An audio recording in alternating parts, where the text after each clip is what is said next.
टांगी हरियंता ग्राम पंचायत स्थित हरियंता बापूजी उच्च प्राथमिक विद्यालय परिसर में निपुण ओडिशा मेला कार्यक्रम अनुष्ठित हो जाइछि। मुख्य अतिथि भाव जिला परिषद सभ्या जयश्री प्रधान जोग दैथिया बेले सम्मानित अतिथि भाव मंडल शिक्षा अधिकारी कुंतुला खटुआ, प्राक्तन सीआरसीसी विभूति भूषण साहू, हरियंता आंचलिक केन्द्र संयोजक प्रसन्न कुमार स्वाई और हरियंता बापूजी उच्च प्राथमिक विद्यालय प्रधान शिक्षयित्री नुसरत खानम प्रमुख उपस्थित रही कार्यक्रम उपरे छात्र छात्री को अभिभाषण देते। विद्यालय प्रथम द्वितीय तृतीय श्रेणीर छात्र छात्री चित्रांकन, गल्प, नृत्य, विज्ञान मेला आदि विभिन्न प्रतियोगिता हेबा सह कृतित्व हासिल करितबा छात्र छात्री अतिथि मानक द्वारा खाता कलम प्रदान करा जायतिला। ए कार्यक्रम में विद्यालय शिक्षयित्री शकुंतला बेउरा, लिपिका महारणा, शिक्षक प्रभात बेउरा सह समस्त शिक्षक शिक्षयित्री उपस्थित रही कार्यक्रम को सुचारू रूपे परिचालन करथिले। आज जो निपुण ओडिशा कोन कहबो विषय आज हरियंता बापूजी उपरा विद्यालय रे हरियंता क्लस्टर स्तरीय निपुण ओडिशा मेलार आयोजन कराई। हरियंता साधना केन्द्र सबुबले सरकारी कार्यक्रम को सठिक ढंग से करे आज एठारे परिलक्षित होती। सरकार निर्देश अनुसार एठी जो कार्यक्रम समस्त शिक्षक शिक्षयित्री तथा सीआरसीसी को नहीं कार्यक्रम रही यार उद्देश्य है अभिभावक छात्र छात्री मानू नहीं आमर भाषा ज्ञान और संख्या ज्ञान बाबद रे जो कार्यक्रम ताहा प्रतिफलन रही सुंदर भाव चलिए।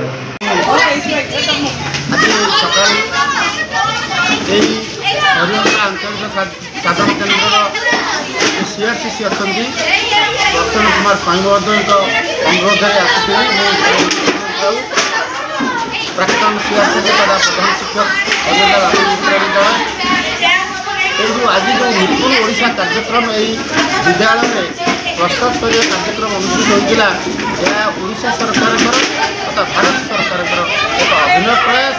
विशेषकर प्रथम द्वितीय तृतीय पिला भितर भाषा ज्ञान और संख्या ज्ञान किभली से अधिक शिक्षा करें शिक्षा कर अभिभावक मान सहायता हे यह कार्यक्रम मूल लक्ष्य। यही कार्यक्रम प्रत्येक विद्यालय 10 जन लेखा अभिभावक आसी छात्र छात्री आसी शिक्षक शिक्षिका आसी समस्त नहीं कार्यक्रम माध्यम एक निपुण मेला अनुष्ठित होता। प्रत्येक पिला निज इच्छा अनुसार अनेक प्रकार टीएलएम भाषा ज्ञान और संख्या ज्ञान को नहीं टीएलएम प्रस्तुत कर आनी से टीएलएम गुड़िक एठारे से प्रदर्शन करते भीतर एक प्रतियोगिता मनोभाव सृष्टि से सभा शेष में पुरस्कृत कराइला। यही कार्यक्रम आमर टांगी चौद्वार मंडल शिक्षाधिकारी श्रीमती कुंतला सावत खटुआ उपस्थित रही पिला उत्साहित करते। जिला परिषद सभ्या जयश्री प्रधान महोदय मुख्य अतिथि भाव में कार्यक्रम उपस्थित थे जहाँ यह एक सुंदर और अभिनव कार्यक्रम से आंचलिक साधन केन्द्र संयोजक प्रत्येक विद्यालय प्रधान शिक्षक अभिभावक और छात्र छात्री को हार्दिक अभिनंदन जनाऊँ।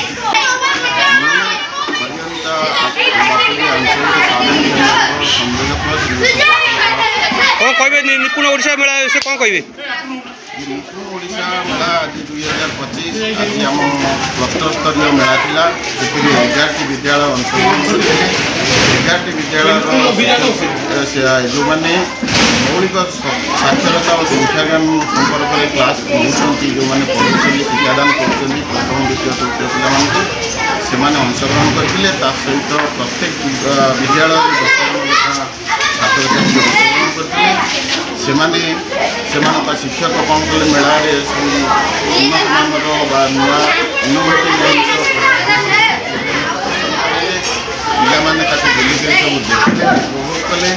अन्य विद्यालय आसिथिबा टीएलएम गुड़ी से देखिले गप कथन कविता पोस्टर पठन और लिखन सृजनशील लिखन प्रतियोगिता ସେମାନେ ବିଭିନ୍ନ ଖେଳ ମାଧ୍ୟମରେ ଏଠି ସଂଖ୍ୟା ଜ୍ଞାନ ସମ୍ପର୍କରେ କିଛି ଜ୍ଞାନ ଆହରଣ କଲେ। ଆଉ ପ୍ରାଥମିକ ଅବସ୍ଥାରେ ଉଦ୍ଘାଟନୀ ପର୍ବରେ ଆମର ମଣ୍ଡଳ ଶିକ୍ଷା ଅଧିକାରୀ ଶ୍ରୀମତୀ ଖଟୁଆ ମହୋଦୟ ଆମ ଗହଣରେ ଉପସ୍ଥିତ ଥିଲେ। ଏଠି ମଧ୍ୟ ଆମର ଜିଲ୍ଲା ପରିଷଦ ସଭ୍ୟା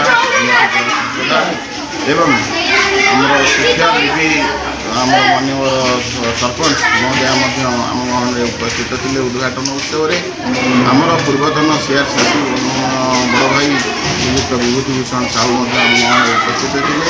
ସମସ୍ତ ବିଦ୍ୟାଳୟର FLM ଶିକ୍ଷକ ଶିକ୍ଷିକା 11ଟି ବିଦ୍ୟାଳୟରୁ ଆମ କ୍ଲଷ୍ଟର ଅଧୀନରେ 11ଟି ବିଦ୍ୟାଳୟ ଥିଲେ, ସେମାନେ ଆସିଥିଲେ ଏବଂ ତାଙ୍କର ପ୍ରଧାନ ଶିକ୍ଷକମାନେ କରିଥିଲେ।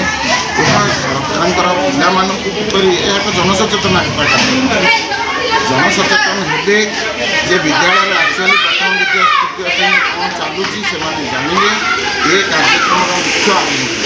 ତେଣୁ ସମସ୍ତେ ଅଭିଭାବକମାନେ ବହୁତ ଖୁସି ହେଲେ। ସେମାନେ ଏତେ ସୁନ୍ଦର ଭାବରେ ପ୍ରୟାସ ସରକାରଙ୍କର ଆଶ୍ଚର୍ଯ୍ୟାନ୍ୱିତ ହେଲେ। FLM କ'ଣ ସେମାନେ ମଧ୍ୟ ଭଲ ଭାବରେ ଜାଣିନଥିଲେ, ଆଜି ଜାଣିଲେ ଯେ ସେ ଏଇଭଳି ସ୍ତରରେ ଯଦି ପିଲାମାନଙ୍କୁ ଶିକ୍ଷାଦାନ ଦିଆଯାଏ ତାହେଲେ FLMର ଯେଉଁ ଆଭିମୁଖ୍ୟ ଅଛି ସୁଦ୍ଧା ସମସ୍ତ ପିଲାମାନେ ମୌଳିକ ସାକ୍ଷରତା ଓ ଭାଷା ଜ୍ଞାନ ସଂଖ୍ୟା ଜ୍ଞାନ ସମ୍ପର୍କରେ ଜ୍ଞାନ ଆହରଣ କରିଥିବେ, ତାହା ଏହା ନିଶ୍ଚିତ ଫଳପ୍ରଦ ହେବ ବୋଲି ସେମାନେ ତାଙ୍କର ମତାମତ କେନ୍ଦ୍ରରେ ଉପସ୍ଥାପନ କଲେ। ଆମର 4ଟି କେନ୍ଦ୍ର ଏଠି ଥିଲା। ଭାଷା ସମ୍ବନ୍ଧୀୟ କେନ୍ଦ୍ର ଶିକ୍ଷଣ କେନ୍ଦ୍ର ଥିଲା, ଆଉ ଗୋଟେ ସଂଖ୍ୟା ଜ୍ଞାନ ସମ୍ବନ୍ଧୀୟ କେନ୍ଦ୍ର ଥିଲା, ଗୋଟେ ସୃଜନଶୀଳ କେନ୍ଦ୍ର ଥିଲା। ସେଠି ଯାହା କ୍ରିଏଟିଭିଟି ପିଲାମାନଙ୍କର ଥିଲା ସେମାନେ ଉପସ୍ଥାପନ କରିଥିଲେ, ସେମାନେ ମଧ୍ୟ ମାର୍ଗଦର୍ଶୀ ଥିଲେ। ଆଉ ଗୋଟେ କେନ୍ଦ୍ର ଆମେ କହୁଥିଲୁ ମତାମତ କେନ୍ଦ୍ର, ସେ ମତାମତ କେନ୍ଦ୍ରରେ ସମସ୍ତେ ନିଜ ନିଜର ମତାମତ ଉପସ୍ଥାପନ କଲେ। ଖୁବ୍ ସୁନ୍ଦର କାର୍ଯ୍ୟକ୍ରମ। Tangi Chaudhary Kanha Behera report pro news प्रतिदिन ओडिशा। सबुदिन सबु समय सबु परिस्थिति रे आमे थिबु आपनका सहित प्रो न्यूज प्रतिदिन ओडिशा देखिया पई लाइक शेयर एंड सब्सक्राइब।